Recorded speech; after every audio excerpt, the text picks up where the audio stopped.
What's going on, guys? Welcome back to the 12-8 Brother channel. We're here at my brother's house. He's working on his Honda, which is a pile of shit. You got something to say? Fuck you. Okay. But in all seriousness, we're here to answer your guys's, or we're here to fulfill your guys' wants. What? Yeah, because we asked in the last video what they wanted to see, and we had a couple of them say that they want to see a build breakdown on both my car and your car. So Okay. that's what I'm here for. That's what we're here for. But you're working on this junk. Yeah, because I gotta get my daily running. So then I'm gonna go over here to the car that everybody wants to see, and I'm gonna start it off over here. Whenever you're free, come join us. Little quick breakdown on the engine. Like I said, 12A, full bridge. Yeah, stock iron plates, stock housing, 12A housings. Both my car and his car, we do not run 13B housings shaved down to 12A. Reason being is another thing we wanna prove with this platform is that everything 12A you can make work and run pretty fast. So for the most part, we are running a mechanical Ron's 2-inch fuel pump, 8 Denso, what are they, 2200 cc injectors or 2000s? 2000s. So they're 2000 cc injectors, manifold facing forward, T4 flange. The turbo's not on it because the turbo blue, of course. It is a Garrett style turbo, but it is a eBay turbo. We actually got it from CX Racing, so yeah, eBay. It was ball bearing, billet, front wheel. Nathan, your journey with the Starlet. Start with that. So, I got this car in a raffle for $60 from a friend of ours that he did a raffle. And Yeah. it was 12A, alcohol, carbureted, all motor, setup. So just to even point out, the engine and transmission is still the same engine and transmission that we won the Starlet with. Yep. So nothing's changed. We did swap to another engine early in his season when it was turbo. We're fast forwarding. Yeah. Fast forwarding. So they ran 12.2. Kevin ran 12.2 in this car when it was on motor. I won the raffle for $60. When I received it, it had a couple things, you know, that we changed to our likings. Not to necessarily say something was wrong with the car, because as soon as I got it, I hopped in it, and you know, I practiced in it as well. I ran when it was on motor from my first time ever being in it, 13.3. And the best I've gotten out of it was a 12.33, 106 miles an hour was my best pass all motor. And to be honest, if it wasn't because the flywheel had come off, The starter ring. The starter ring of the flywheel have come off, this car probably would still be on motor, because it was just a simple setup that I literally put gas, change the oil, and we'll go every single Saturday. Okay. I remember one summer we did 57 passes on this engine, on this car. Not one Saturday, but over a season. I said one summer, no?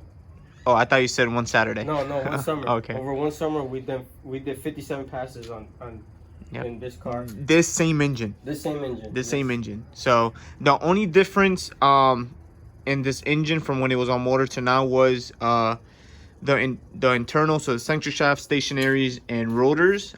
It was a set that I have stored away. That was our last set left because we had issues with 2 engines prior. It hurt 2 of our central shafts, 2 of our rotors. So I went ahead and gave them this combo. So that the internals on this actually was given to us by a family friend of ours from his actual street RX-7, and 39,000 miles. Original miles that those internals had. From all motor to turbo, we took the housing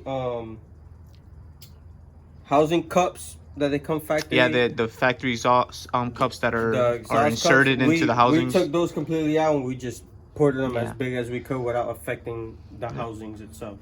Just to let you guys know, this Starlet is the fastest 12A stick shift with a stock turbo 2 transmission. Yeah, and small tire. It's it has a 26 by 8.5. Yeah, so I can, if anything, what I'll do real quick is just kind of scan the car.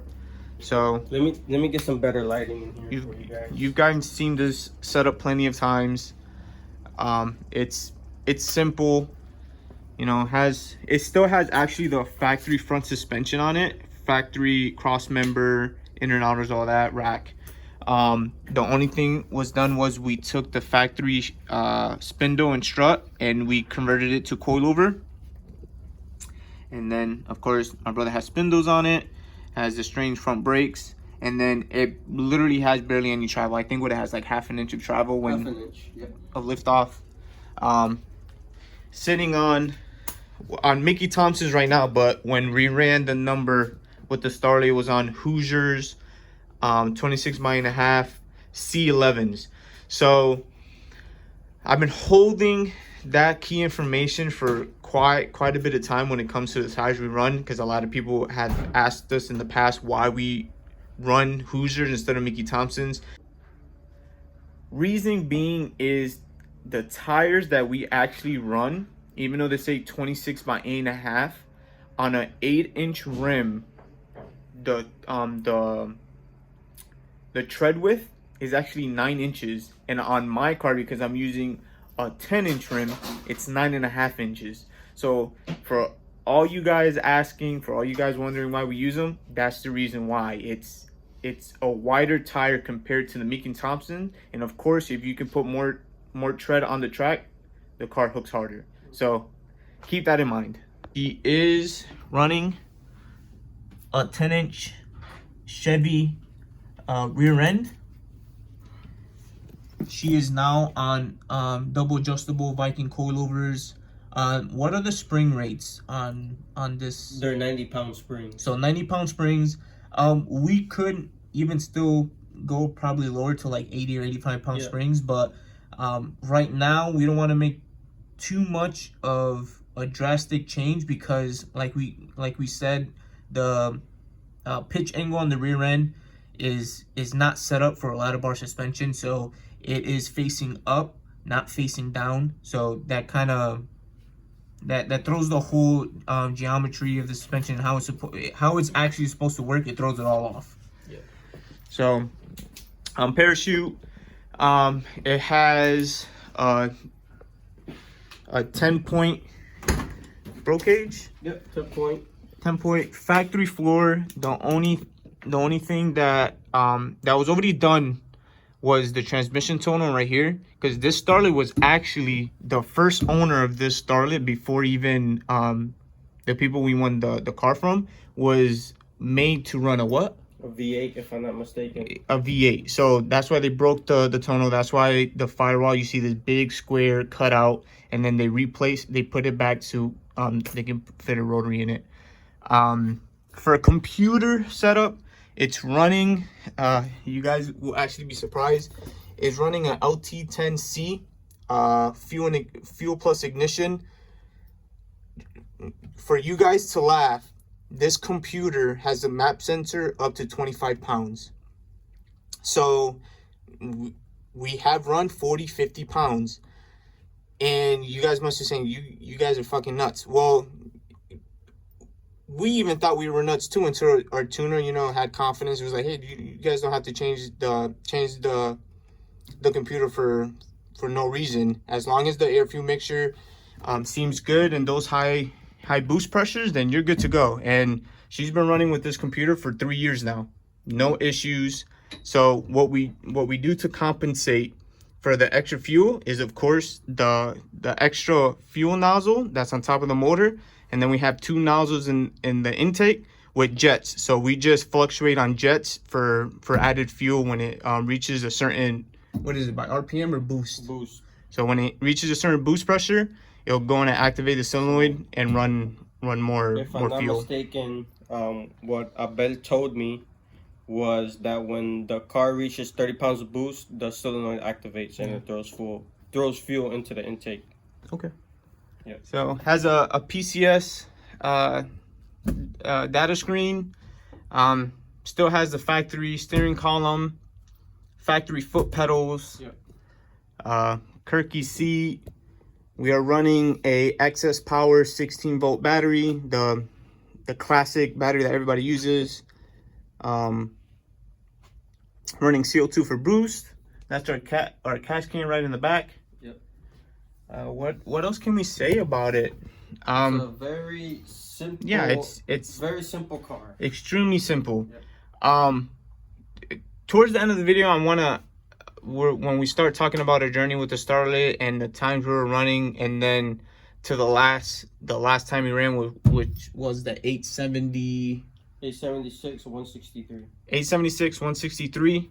This right here, I was doing a bunch of research and I was looking because there was something going on that me and my brother were literally fighting for 2 years, and we couldn't figure it out until that last event in October for World Sport Compact. So I'll dive into that more towards the end of the video. Okay, so now that we kind of gave you a gist of the car, now we'll go back to his journey and when it started. And when we say by journey, we're gonna skip over the whole all motor journey because that was actually really short lived. That was only for a summer. And the setup was already there. We just acquired the car and just started running it. So we did add our cents 2 cents in it, but we never actually were able to use it after we did, when it was all motor. After we fixed a bunch of things. Before we even hit the track, we fixed a bunch of things on it that, to our taste. We had our fun. The flywheel ring came out in an event, which was the end of the all motor era. And I was actually on, here and there, I needed keeping it on motor, just for financial reasons, or making it turbo, which I had all the turbo stuff that came off of the Corolla, but I just wasn't sure if I was ready to use that yet until Sebastian, my brother, gave me the opportunity to drive the RX-7. And right off the rip, I ran 10.3, if I'm not mistaken, in it with only 3 gears. Yep. It had fourth gear broken, and that was first pass ever in a turbo car, ever in a super fast car, period. And I got hooked. I did one more pass, and I don't remember what I ran the second pass. It was a little bit slower because the C-rail had broken, and I missed second. But the miles an hour was there, so I was automatically hooked. Came in like a week later, and I told my father and my brother, I was like, it's time to make the Starlet Turbo. And that was the journey of it. It took me 2 years to make the Starlet Turbo, even though I had everything. So what happened was, we put the setup from the Corolla, we finished it completely, harness, fuel line, everything, and the car didn't have the 10-point yet. It had some tubing was missing in the roll cage to make it into a 10-point. It didn't have a wheel bar or parachute. Yep. And as soon as we did everything, that the car was ready to fire up, that was just call the tuner. My dad said, "You're not going nowhere, sir." And I was like, "What?" But he's like, "Take everything out and send that car to the chassis shop."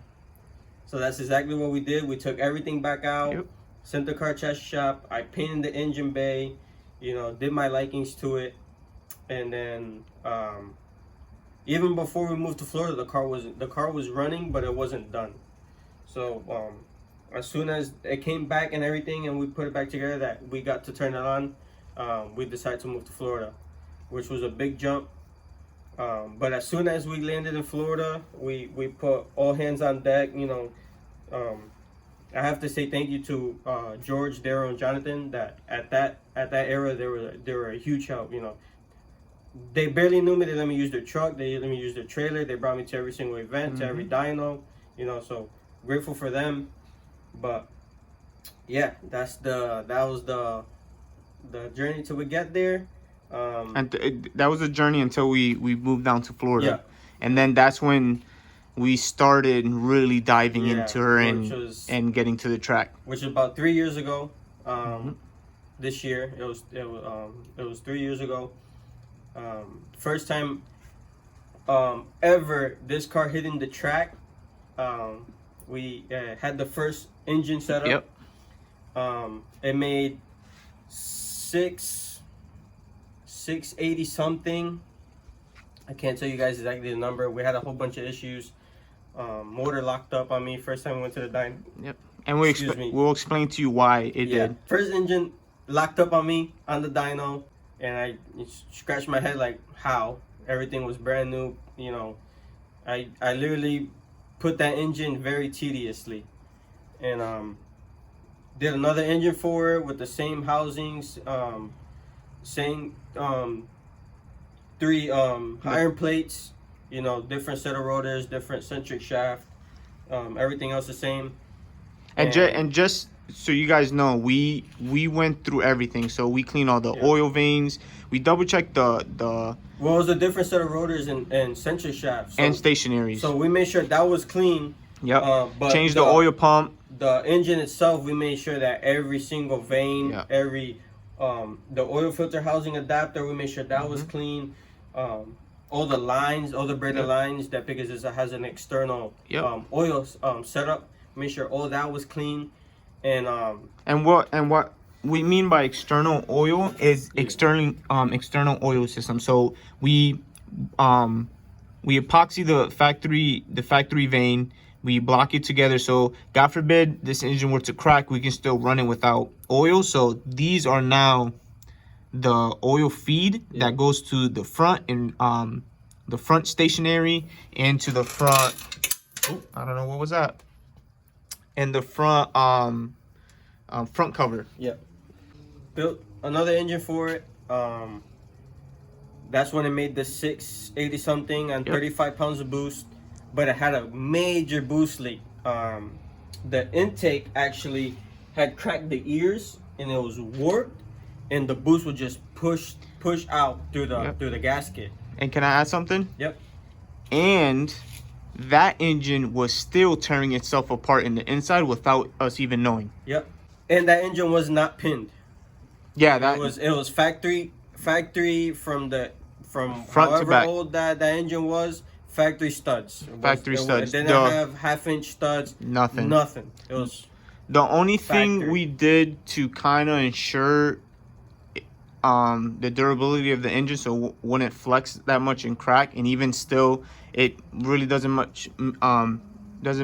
make much of a difference. Is we put Pineapple Racing solid dowel pins where the factory dowels go. Yeah. That's it. That's the only support thing that engine had. Yep. So we did that. We took it off the dyno.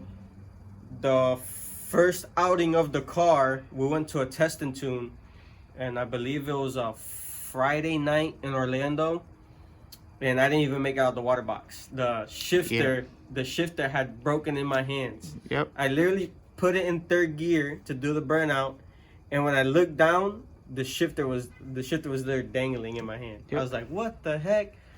So we didn't do it past that night. The event, we went to a Starlet Shootout event in Orlando, literally the next weekend, without car non-testing, came off the dyno, and the first pass ever in the car, we ran 10.4 at 132 miles an hour. Yeah, it was something low. But it was on 20 pounds. Yep. My brother had lowered the boost to make sure I was comfortable. And literally, we ran the car that whole entire weekend just like that, on 25 pounds.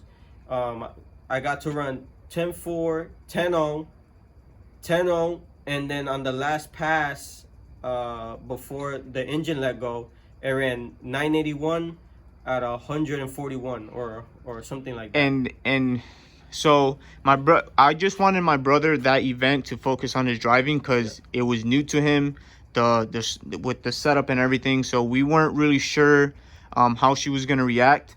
So from my point of view, as someone who's adjusting his car to setting up the boost and suspension and everything, he thought it was running 25 pounds throughout the whole event. And this is when I say, when the last time we went to the dyno and made the 600, even the second engine was tearing itself apart without us knowing. This was a perfect example. When we were at the track for that event, we started off at 20 pounds. It ran the 10.4. I bumped it 5 pounds. It ran the 10.0. The 10.0.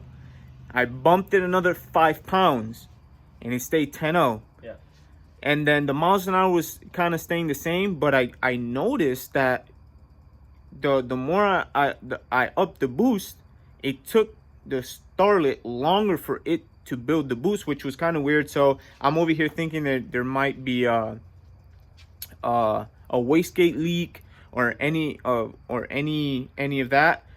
And then I asked my brother, let's make sure, open the CO2, there's no leak. So I'm like, you know what, we even did a two-step check. I remember. Yep. We did a two-step check right before the 9.8 pass, and it took a little bit, but it was there. It hit the target that we're looking for. So we're like, that's weird. Whatever, let's go. So I'm not exactly sure what she was on when it ran the 980s, but I know from when we started, it was an additional 15-20 pounds just to run the 980s. Yeah. I don't know.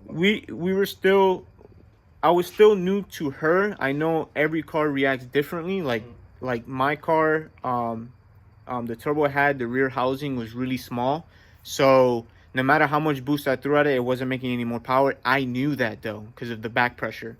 With the Starlet, I kind of figured it was the same thing. I'm like, oh, maybe the turbo is a little too small, and that's why it's not taking any more boost. So I left it around 30 pounds, but that wasn't the case. No. So we ran the 9.8, right? Ran the 9.8. I felt the car like if it had too much fuel on top end in that pass, and I had let out, and it rode to the 981 at 141, if I'm not mistaken. And I told my brother, I'm like, hey, the car kind of felt like dirty up top, like if it felt lazy, like it had too much fuel. He's like, that's weird. So I got eliminated. We go home. We look over the car, do an oil change, and when I did the oil change, I always make sure that it looks good. I always keep in a bucket, normally overnight, and then I'll come back and I'll empty it little by little to see if I see any flakes. And I had taken out the oil filter. That was the issue. I had a System 1 oil filter with the cartridge that I paid a lot of money for, thinking it was gonna save me in the long run.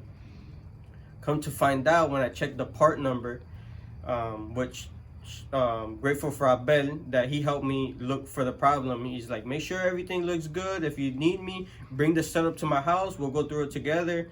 And me and my brother just kept going. And I was like, you know what? The only thing that we never checked on this engine was the oil filter, because it had a little ball with a spring where it would enter pressure, oil pressure, but it wouldn't return back into the engine. So pretty much the factory oil system on this couldn't build enough pressure to push that kind of check valve in the oil filter. Yeah. So the pressure stayed in the in the oil filter and never returned back into the engine.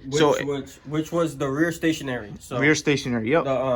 The front stationary, it had copper, obviously, because it wasn't getting the sufficient amount of oil pressure, but it was getting some, and the rotors were perfectly fine. But the rear stationary, since it couldn't release it, it just stayed hungry, and it literally tore that bearing. Tore the bearing up. Tore that bearing, that stationary. Twice. Purple. The first engine and that engine. So when I come to find out, that I checked the part number on the oil filter, it was for a dry sump oil system. The relocated where you put the filter on the relocation system, and then of course a dry sump system, you can adjust it where it creates way more pressure than what these factory engines do. It was set up for 150 pounds.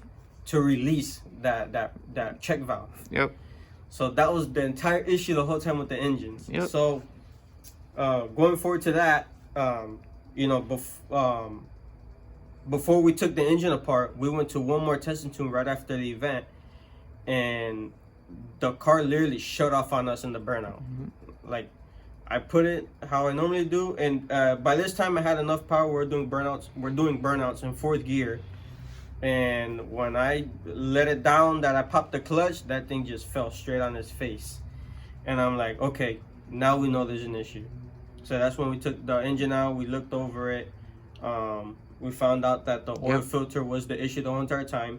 I had this engine, the original engine from the car, just sitting in a corner, and I get a feeling. When I get a feeling, I tend to not go on with that feeling. So I had a feeling towards the motor that came out the Corolla, that, you know, just problem after problem. So I decided to just push that engine to the side, and this is when I built the original one for the car. Yep.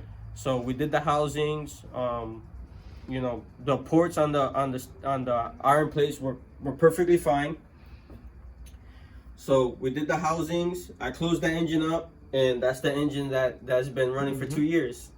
It doesn't skip a heartbeat. So this is really exciting. So this is something we figured out due to, unfortunately, all the issues we had with those two engines. The one good thing out of it is, outside of, you know, that happening with the bearings, the springs, the apex seals, the side seal springs, the oil rings, oil seals, and everything. All we kept doing was transferring to engine to engine. So that first engine that rolled the bearing, that was the first engine that you put everything new. That stuff is still in this engine. Is in this engine. So let me give you guys a quick breakdown. Everything for when we refresh these engines, we like to use OEM. I know he has solid corner seals. I still use the factory corner seals with the little rubber grommet. I found out that it does prove to show a little bit more compression. But with these race engines, that's not such a big deal, because this engine starts up every single time. The apex seals, I think that was our biggest. That was the key factor to everything. So these 12As use a 3mm apex seals, and everybody knows who's ran these 12As. We all have issues, especially running high boost, on making sure the apex seal stays straight and flat, and they don't sag in the center. Well, we use Atkins. Everybody know that's more of a street apex seals, but we use Atkins. Those apex seals, more than 15-20 pounds, don't even try it. We use power steels on my personal car. Really good. I really do like them. They do produce a lot of compression, but same thing. Anything over 30 pounds, doesn't matter how much fuel or try to keep the apex seal cool, they always sag in the center. The one apex seal that we've had nothing but great success, and you're talking about these apex seals in this engine probably has well over 60 passes. Oh yeah. Well over 60 passes. Rotary Aviation Super Seals. Yep. And not to mention, and this is very important to me, at least, because I know that Rotary Aviation Super Seals, they came out with the race apex seal for the 12A engines, if I'm not mistaken. The set that are on this car are street only. Because the RA Classics or something like that? So they're not Super Seals. They're Rotary Aviation, they're Super Seals. No, because there's Rotary Aviation RA Classics, which are the street ones, and then there's Super Seals. Super Seals are the race ones. They don't have anything else. I have the RA Classics on this setup. Okay. Yeah, because at the time I couldn't get the Super Seals. Okay. Because to rephrase this, the setup, right? The apex seals, the springs, all that, was not necessarily for racing purposes. So when I built the Corolla, it was for a street car. Yep. So the engine, like I said, was not pinned. It didn't have crazy ports, you know. And literally, I just kept transferring over, and you know, because you know the funds, man. We Yeah, don't so always have the funds. it was so, just around this time we just recently moved to Florida. Yeah. You know, when you move 24 hours away from where you previously lived, that and takes a start lot all over. and start all over. Yeah. So we try to do this as budget friendly as possible. We know she was done, and we couldn't, like, these parts just kept getting more and more expensive. Mhm. Now they're not as expensive as, let's say, refreshing or rebuilding a piston engine, because never in a million years. But parts are still expensive, you know. Yeah. Stationary bearings, the race bearings are $60 a pop. The race bearings for the rotors, aren't they like $110 Or each? something like that. So $110 each.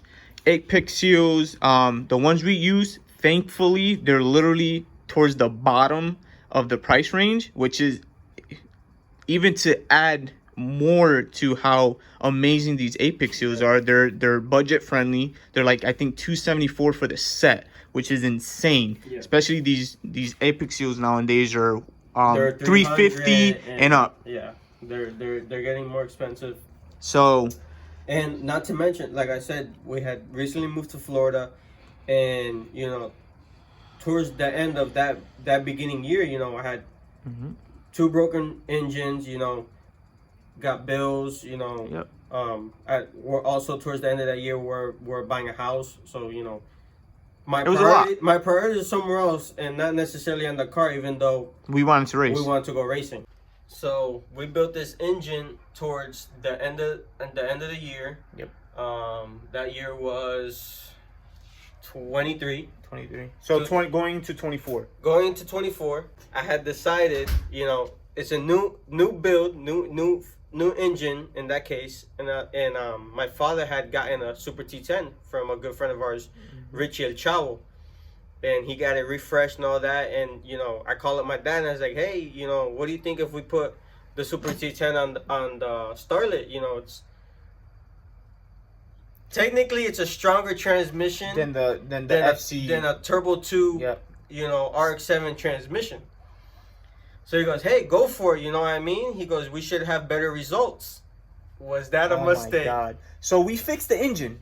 she was like amazing. I was starting to feel more confident. I started Oh, yeah. putting more and more boost in it, and right off the bat we saw insane miles an hour.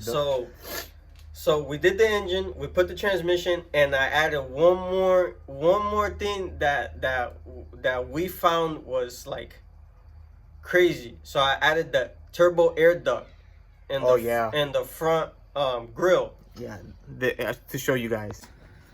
Turn on the light. So the air duct, and then my brother has a 90-degree elbow that faces the front of the turbo. Oh my I God, have a picture. that makes a drastic difference. And This pipe here, yep, this right pipe there. here, it gets bolted and it feeds the turbo Yep.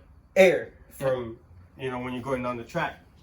Highly recommend anybody in, even in if you guys street car, that does so much of a difference on ramming air into the turbo. It bumps up Oh yeah, so a ton of power. So this is where I'm getting at, right?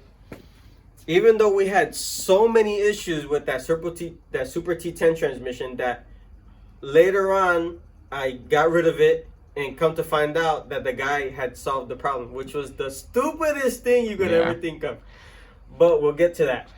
So first event ever out with the new engine, new transmission, the air duct, was the World Sport Compact Challenge in October in Orlando. Yep. And man, even though that day those few days, that weekend gave us so many headaches, we learned so much as well. So my brother had left the boost controller from how it was when we ran the 981, which was on 30 something pounds. Yeah, it was right? like let's round it out. It was like 35. Come to find out that I didn't know that until, later on, that I was under 35 pounds. The car literally would not take second gear, and it only took first gear because it was already in gear. It did not take second gear. It did not take third gear. So I'm talking about from the 8th on, right? So the car would do from the 60 foot to the 8th. It'll only do 90 miles an hour. No more, no less. Yep, always consistent at 90 miles an hour because second and third gear was never there. I would put that thing, letting out. I get into third, and I just floor. I bang fourth gear, and that shit would do 157, 158, no issues. Yeah, you're talking about 60 miles an hour out the back. That it doesn't have the short track. It's just out the back. Every single pass, it did not skip a beat, and we were crazy jumping for joy because we're like, yo, this thing is gonna make a number if I can get the gears in. That felt so good to know that, okay, we figured out the engine issue. Yep. We now have the power on tap, and we know off of 157 miles an hour, she can run deep into the 8s. Yeah. So we're excited, and now we have that piece of shit Super T10 behind it that was giving us nothing but issue out. Which we even thought it was him at one point. No, the thing is that beat my confidence down. Yeah, that transmission, because really I would literally tell my brother, I'm like, yo, I don't know what it is. I don't know what I'm doing. As stupid as it sounds, is I can beat on this car with a stock transmission, but with a built one, don't put me to drive because I'm missing every single gear. Mm-hmm. And he's like, nah. Like he said, at one point they did think it was me. Yeah. Probably getting into my head. Where we went to Bradenton and I drove it just to make sure that it wasn't him. And it was the fucking. It was the transmission. It was that transmission. Oh yeah, 100% the transmission. So we went. That was the only event we went to. And it gave us a hell of an issue. Mm-hmm. So I decided again to put the turbo 2 back in. I told my brother, and he's like, "Oh, but you're going backwards. Save your money, just buy go." And I'm like, "No, I want to go racing. We have the data. We got the miles an hour. Yep. Fuck that. I guarantee you, with the turbo 2, we're gonna run a number." And he's like, "If you're confident, let's go for it." Okay, now let me cut you off there, and So now we figured out the engine issue. Yeah. We haven't figured out the transmission issue just yet, but to cut that out as a variable, we took the Super T10 out and we put back the Turbo 2 because we know she went into gear every single time, right? Now when we put the Turbo 2 back in it, we went testing, and now this is where my issue came into play. So he was doing everything he needed to do, mechanically and as a driver. Now I had to figure out how to get this starlet, one, to leave off the hole decent. We already knew the suspension one is outdated. Even putting the double adjustable shocks, it was very hard to control how she left. So what I'm gonna get into is, before the double adjustable coilovers and the springs, we had non-adjustable shocks that were popped when we first got the car, all motor. They were blown. And it had 125 pound springs. Mm-hmm. This car only weighs 1836 with me in it, so they were way too stiff. Yeah.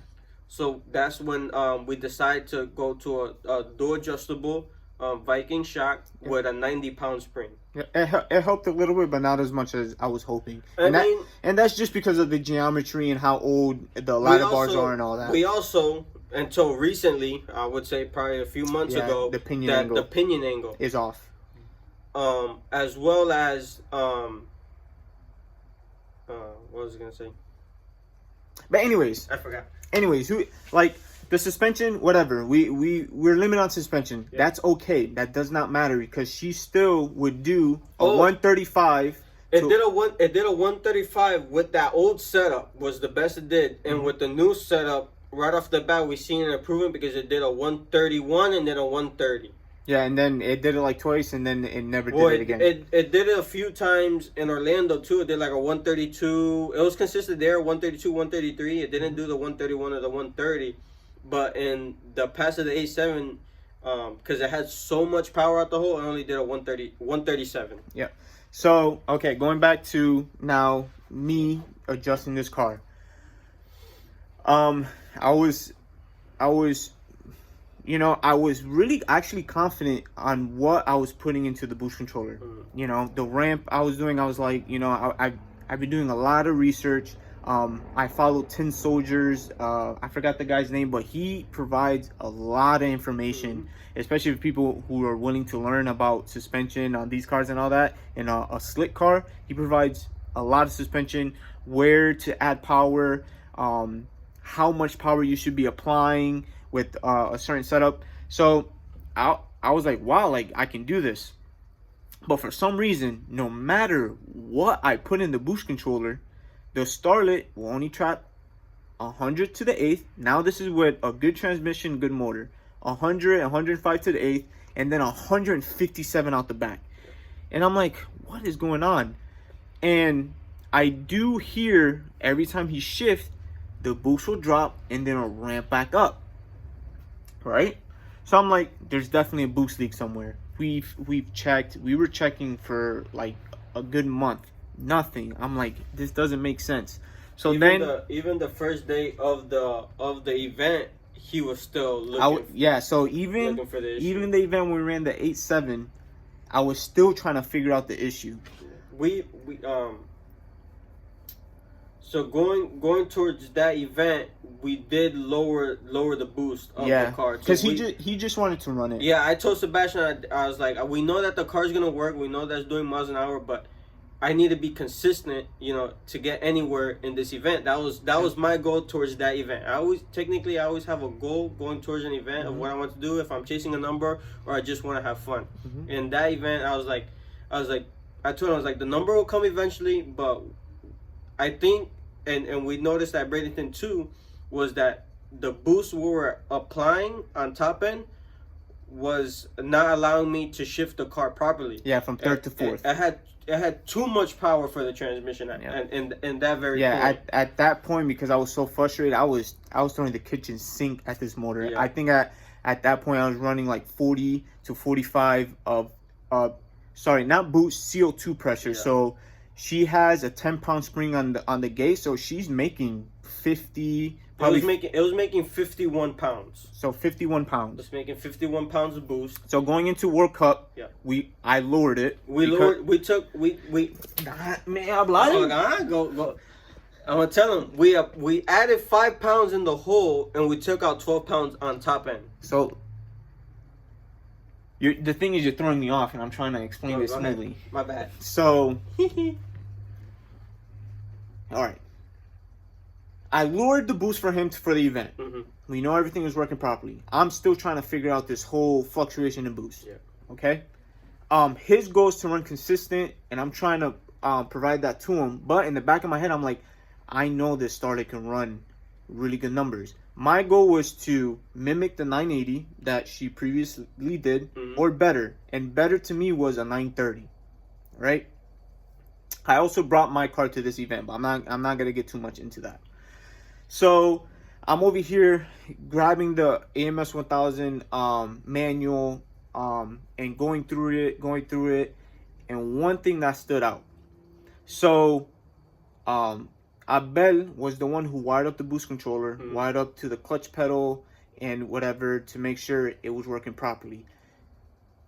The boost controller is used, and we bought it off of a buddy of ours that also has a starlet, 13B billet, called La Testilla. But that has a GeForce 2000 clutchless. So once you pop the clutch, you don't have to touch the clutch ever again, and you can shift and it'll go through the ramp. Our issue was, because we're stick shift with a stock transmission, every time my brother touched the clutch, it'll reset the boost controller timer. That was our whole issue since the beginning, but because like we were dealing with engine issues, that wasn't. It wasn't a factor. It wasn't a factor. It wasn't on top of our mind. But when everything was fixed, and then now we were trying to go faster, I'm like, what is going on? It has the miles an hour, but it's not doing the time. Yep. So, and two, like, don't get it twisted. I was asking for help. You know, even my art tune or whatever input he'll give me, we're doing it, nothing. And then I just one day looking at the manual, and then I verified it on a YouTube video that a guy was explaining as well. I was like, that's the issue. I'm like, Nathan, we're not gonna add any more boost to it. I'm just gonna shut off the clutch input. So with that being said, he has to manually turn off the boost controller, turn it back on after the burnout to reset the ramp. I'll get to that. No, but listen. This is what I want to say. We have good communication. When it comes to setting up cars and what we want done. But the only thing that we did not communicate about to each other was, I didn't know his number was 93. And the whole entire time we were at the event, I had a number in mind. And my number was 93. That's all I want to say. Yeah. We didn't talk about that. He didn't tell me, hey, my number for this event, this goal is, he did say, I want to run better than a 9.8, but he didn't tell me, I want to run 9.3. Yeah. That was his number, and that was my number. I didn't want to add any more pressure on him because he did lose confidence as his driver. That transmission really, that Super T10 really kind of killed his mood on even driving, period. Like, he didn't really want, he would have urges to go to test and tune, and then when we get there, he was just like, man, I really hope, I don't miss a gear. And then he gets in this mood, and it really got into his head. So my whole job was to make sure he was comfortable, and I was doing my part, and he didn't have to worry about that. Yeah. But in my head, I'm like, no, if everything starts working out good, without him knowing, I'm gonna start applying power little by little until we get that number. So I figured that out. And at the same time, I just hurt the engine on my car. Yep. So I had to drive an hour and a half back to my shop in Lakeland from Orlando. It took an hour and a half. It typically is a 45-minute drive, but that day freaking traffic was crazy. Hour and a half that way to go grab a spare internal that I had to then bring it back to the track to rebuild my engine. Yep. So my brother went to go do that pass without me being there. And I'm like, if it runs a 950 something, I'm happy, right? Bro, I'm over here driving. I grab all my parts. I'm driving, and I get a phone call from a family friend of ours, Carlos. He calls us. He's like, you don't even know what your brother just ran. And I'm like, I started smiling because I'm like, okay, it ran good. So I'm like, 950. Nope. Faster? He's like, yeah. I was like, fucking, let me just throw a number out there. 9-1. Nope. I'm like, there's no fucking way. I'm like, there's no fucking way. And exactly, he sent me the video. I seen the 876. I almost crashed into the person in front of me because I was like, there is no fucking way this starlet beat her ass for almost three years straight, and that fucking dumbass switch whatever shit in the boost controller was the reason this whole time she didn't want to run down there. So going to that pass, right? This was my mindset. Check me out. I don't like doing anything when my brother's not there because he is the person that sets up the car. That's his job. My thing is, obviously we help each other and we do different tasks, but we each of us have a task. My father normally looks over everything, and he's the one that ports the engines, right? That's his task. Yep. I close the engines, and I normally help them put it in the car, and I do fuel lines and stuff like that. My brother's job is he does everything. He's capable of doing everything, but his task he likes to do is set up the vehicle, right?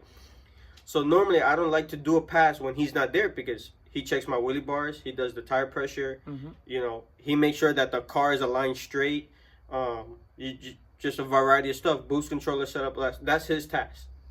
So normally I don't like to do a pass when he's not there.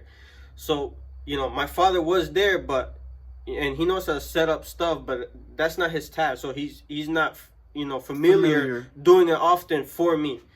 So I'm telling my father, right, it was the last qualifier or the third qualifier, and I told my dad, I'm like, hey, maybe I'll skip this one.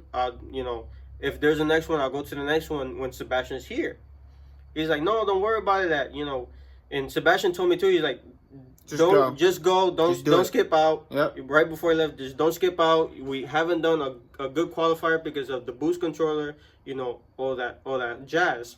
So I'm like, okay, if he's telling me that he's got confidence, fuck it, let's go. Let's throw ourselves. Whatever happens, I just want a clean A to B pass, and we're happy. I get a qualifier, we're good.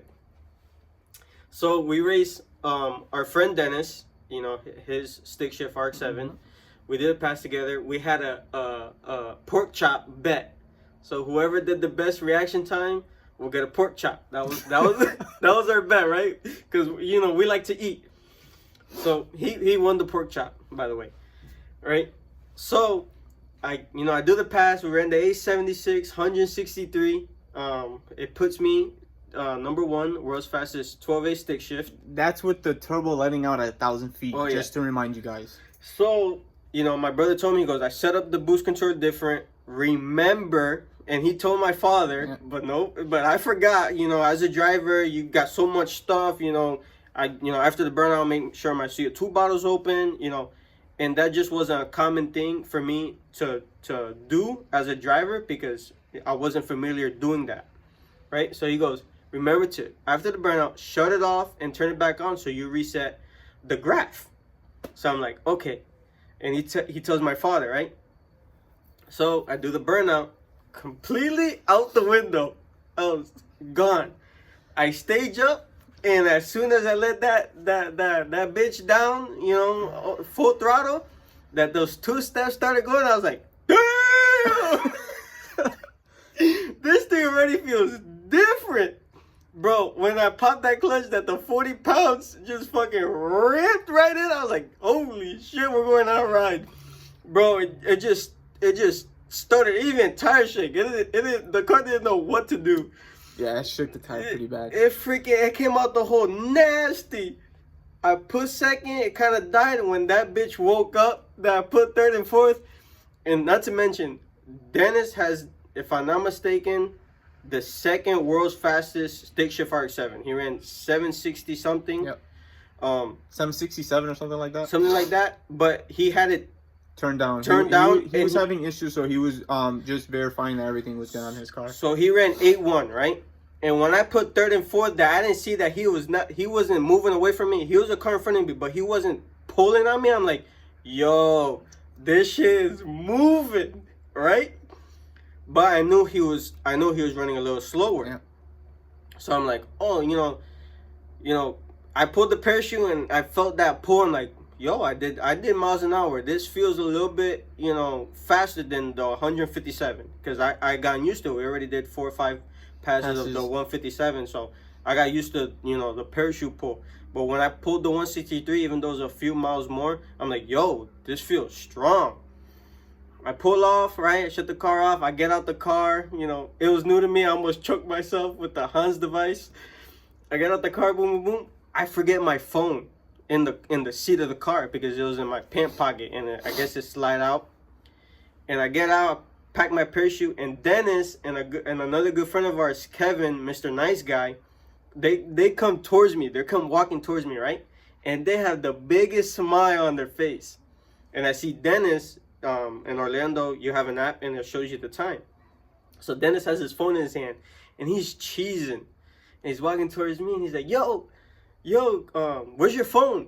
And I'm like, my phone? He's like, yeah, where's your phone? I was like, I checked my pocket. I'm like, I don't know, maybe it's in the car. He's like, bro, get your phone.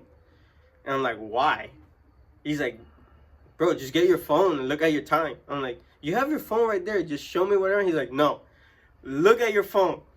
So I turn around, run to the car, grab my phone. When I seen that 87, I didn't know what to do. I was like, what the fuck? And he starts cracking up. They hug me. They say congratulations. Boom, boom. And I'm like, yo, this is crazy. And then I start getting messages, yo, congratulations, congratulations. Sebastian calls me. He's like, yo, you fucking did it. What the hell? Like, I'm like, I don't even know. My number was 9-3. He's like, bro, that was my number too. You blew that out the water. I'm like, yo, this is crazy. It was a really good feeling. And, you know, as soon as I seen my wife and my father coming down, that they walked, you know, it's 1,320 feet plus another 1,000 feet, you know, to stop at the track. They're running from the burnout box all the way towards me, and I'm all the way at the end.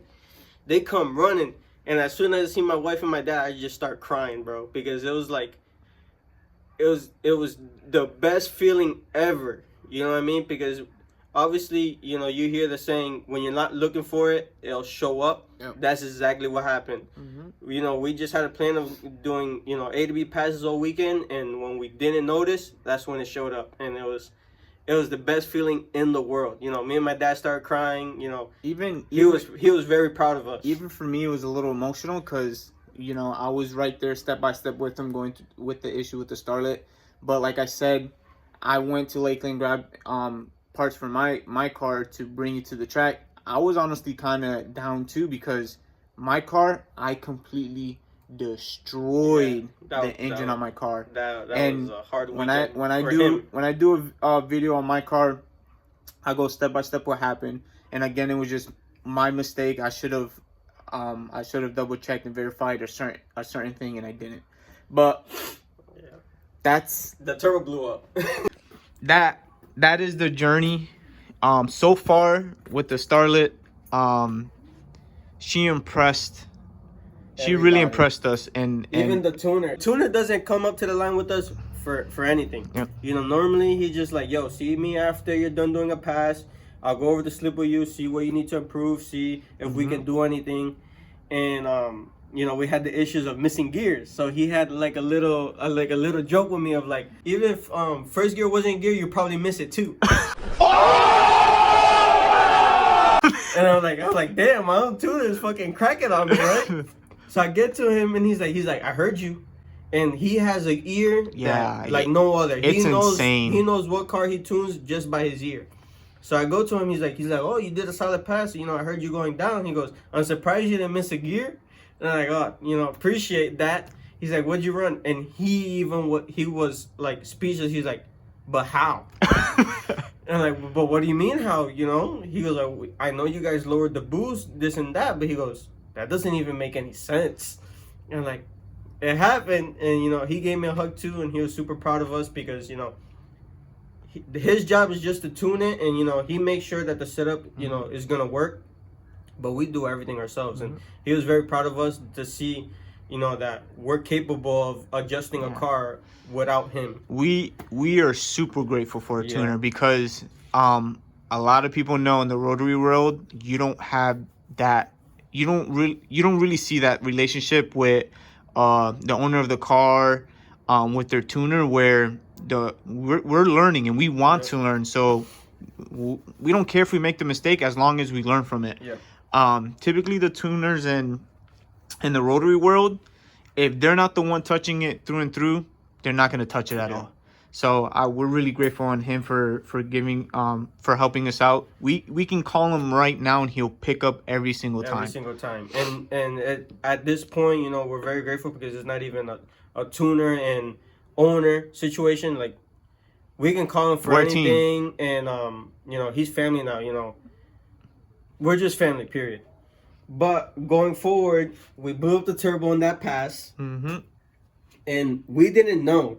We're thinking that the car's running out of CO2 because after that pass, we come back from the pits. My brother tried to bump it up a little bit more to see if, you know, we can get a little bit more miles an hour.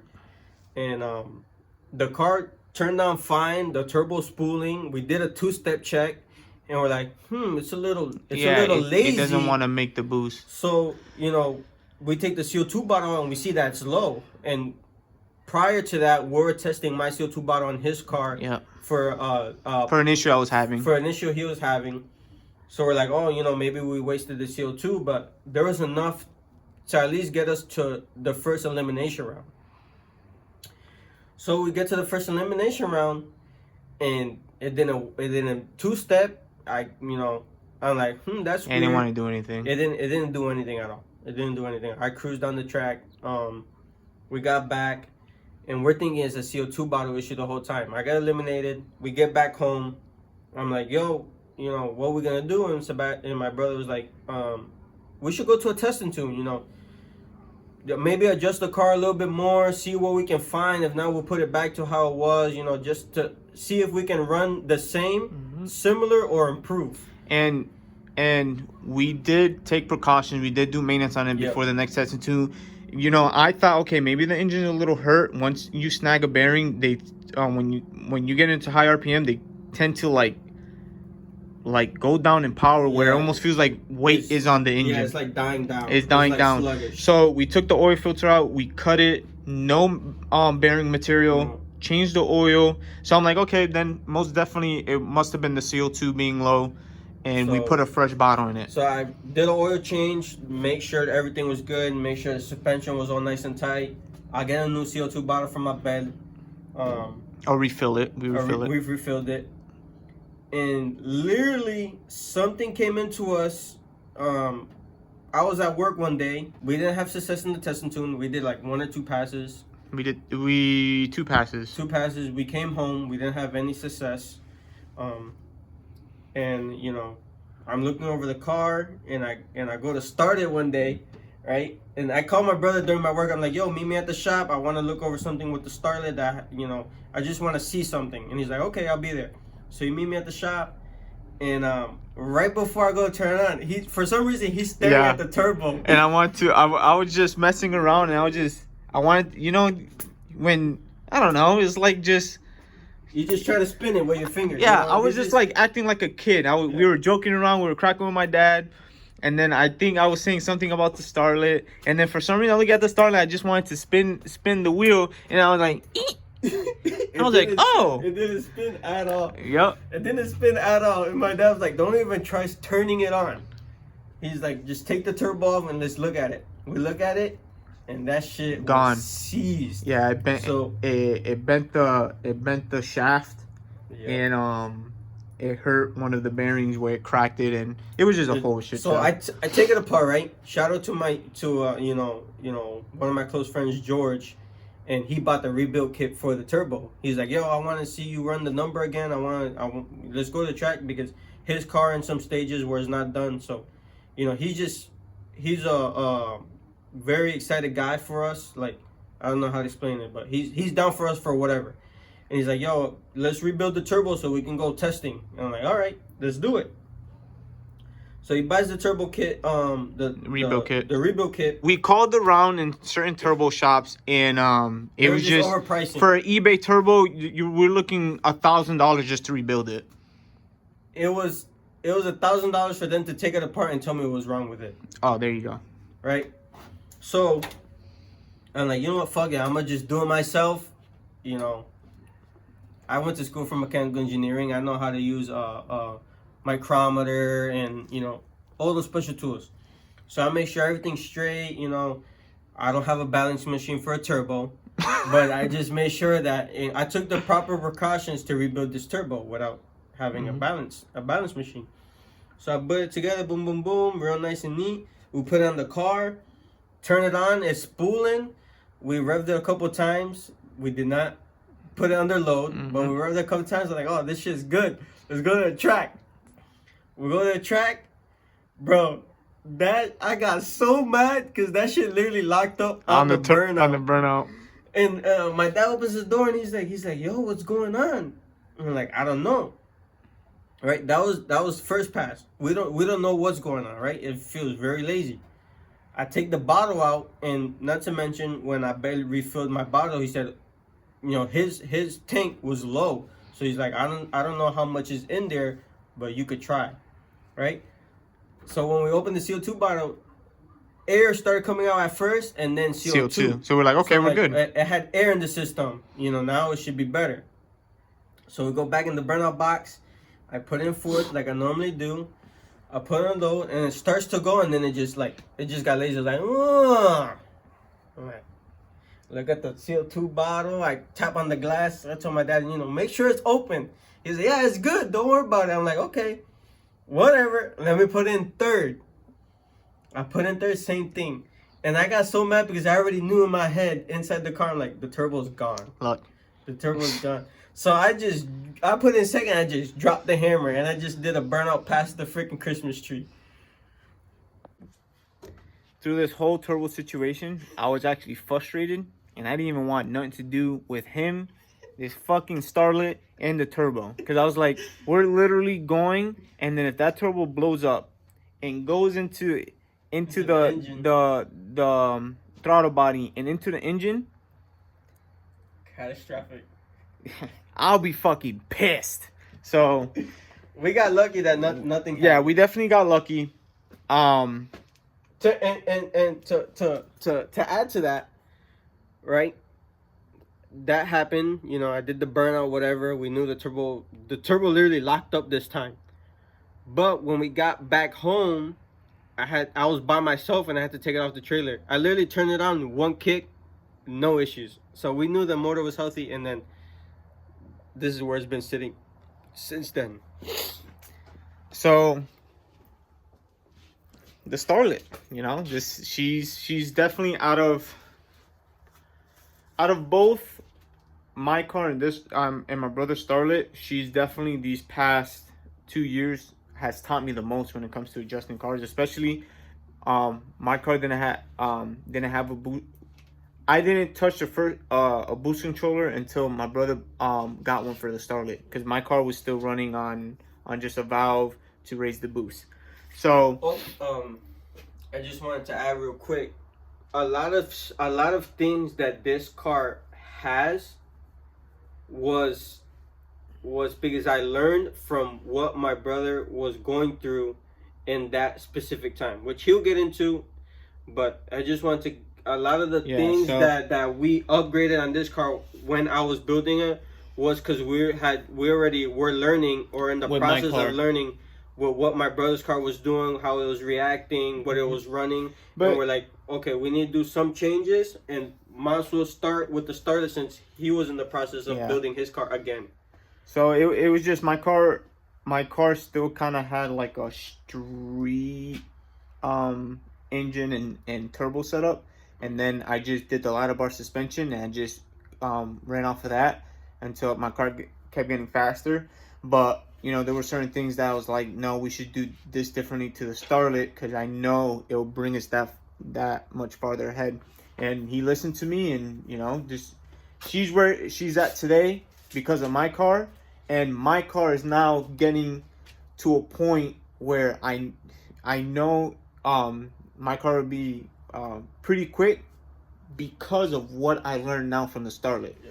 So it's really good to have two cars where at least the same engine combination and making roughly around the same power, because I two different cars. So something I learned on the Starlet that's unique, I'm like, oh, maybe I could try it on the RX-7 if it'll work or not, and vice versa. And there's certain things that do work. There's things I've done on the RX-7 that's shown some improvement, and then when I do to the Starlet, drastic. Yeah. So it's nice to have two cars with similar setups, because it makes it also a lot easier. A lot of the parts that we have, we try to have the same parts, just so if one car is down, and we're just focused on one, and God forbid something bad were to happen to one of the parts, I can easily just go off of my car and swap it over. Yeah.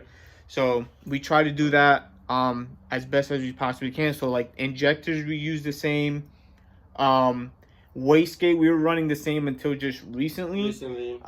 What I've learned from the Starlet is that we are running a 66 mil precision wastegate that originally came off of my car, and I went and bought another one, but then I scratched that idea altogether, because this wastegate is not meant for CO2. I know that, but a lot of people do use it and they have success. The only issue with these is that when you run a really high pressure CO2, it blows the diaphragm, and it leaks between the seal. So we've had issues in the past where some CO2 that tends to leak. I am now running a VS Racing 60 millimeter piston wastegate, $160 wastegate. Love it. Highly recommend. There is absolutely no need for a $500, $600, $700 wastegate when my wastegate has not leaked once. Probably the best controllability when it comes to boost and delivery of the boost. Like even like I can precisely control the boost on my car. So like from what I use for CO2 on my brothers to what is actually making that's feeding into the turbo is within 5 to 7 pound difference.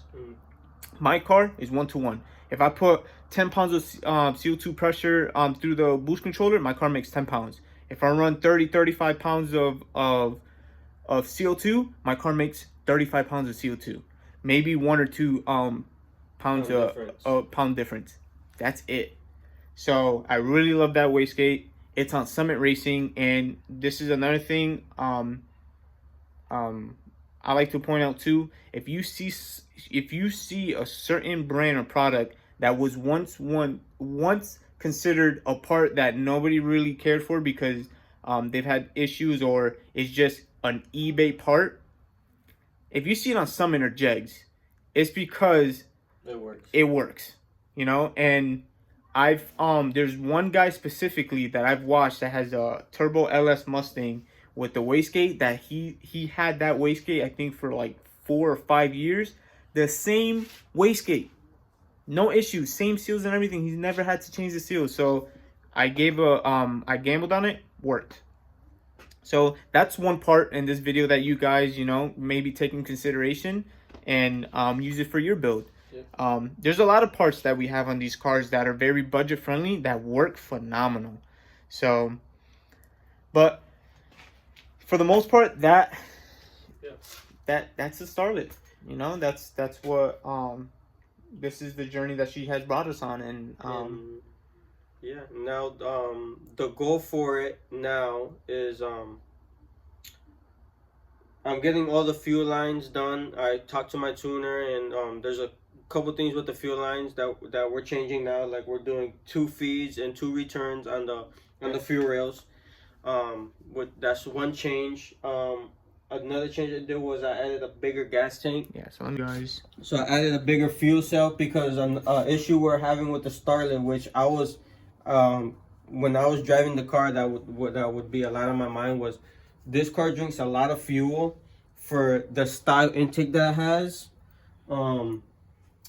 And sometimes I get to the end of the track and it would run out of fuel. You know what I mean? Like, I got lucky that it was happening right when I was coming off. That I'm like, okay, the car's adding a little high, it's out of fuel, let me shut it out. So I sold my tank, and I bought this one off a buddy of mine, George. And it's a little bit bigger, it holds a little bit more gallons, so we shouldn't have the issue of running out of fuel on top end. I should be able to get off the return perfectly fine. That's another change. Another change that we're going to do is we're going to go with a little bit bigger of a turbo setup. We had an 80, 89, 115 back housing style Garrett turbo from eBay. We're going to a slightly bigger turbo, not necessary to make more power, because like I said, we're trying to make them more consistent. Yeah. That is the main reason. So we want to run a little bit less boost, because at the end of the day, like 55 pounds to trap what we're trapping is it's a lot. It's a lot. Another reason why, when my brother explains in his video too, is turbo size has to do a lot with it, right? But one different thing between mine and his, we can still exchange and the tune will change a little bit, is mine's not a semi peripheral motor. It's only a Bridgeport motor. So that's why we run a little bit more pounds of boost than normal, because we have to make up that difference for air entrance, right? So we're gonna go where I'm thinking of going with an HPT. They're a little bit expensive turbos, but I'm gonna go with an HPT 8596 with a 125 back housing. It's still T4. It'll still work with the setup I got, but it'll help us be more efficient and a little bit more top end miles an hour, which what I would like to see With less boost. with less boost. And that's the only changes that we're gonna do with the car. And my goal with the car, right? We're obviously gonna, put them at 60%, and run them out to get more content for you guys, but also, for financial reasons, because I have other plans in the works that you guys will see, but I just want to have fun. But the overall goal is with the Turbo 2 transmission. From an 8.1 to a 790 is my goal with a Turbo 2 transmission with this car. Is what I would like to see, and that's what I'm gonna work for. That's my goal with the Starlet. Yep. So that's probably towards the end of the season when we have to take the engine back out to refresh. We'll give it one Hail Mary pass. Specifically probably for the Starlet, because the safety, he has safety in the Starlet. Yeah. I just can't do it. I can't see myself doing it. Not until I put a 10-point on my car. Thank you guys for tuning in. Yeah. Thank you for hearing us ramble. You can clearly see how passionate we are, especially when we're talking about these cars, like with a little bit more confidence in front of the camera, because it brings us back to those times where we felt happy, we felt the highs and lows. And yeah, that 870 was definitely the highlight of this past year. Oh yeah. So we definitely have way more content to keep coming. 2 years now. 2024. 2024. Yeah. Last year, I didn't do anything with the Starlet. That's right. Year. Yep. So keep pumping out content for you guys. The next video, pretty much the same idea. It's just gonna be surrounding my car. So I wanted to go more into detail on certain parts and products that we had in here, but when we started going down the memory lane on how we got here, it does take a lot of time. But yeah, we appreciate you guys for watching. We're definitely throughout the videos, and we keep working on the Starlet and on the RX-7. We're gonna explain certain stuff in detail and go with you guys, and do all that good stuff, because this channel, you're gonna see a lot, you're gonna learn a lot. That's what we're hoping, and we're gonna learn on the way as well, and show you guys what we're going through. So but yeah, we appreciate it. Thank you for watching. Like, subscribe, comment, give us your feedback, and yeah, definitely hit the comment section. Keep sending us questions, keep sending us honestly at videos you guys want to see, ideas too. It'll help us out. So we'll see you guys on the next one. Peace out.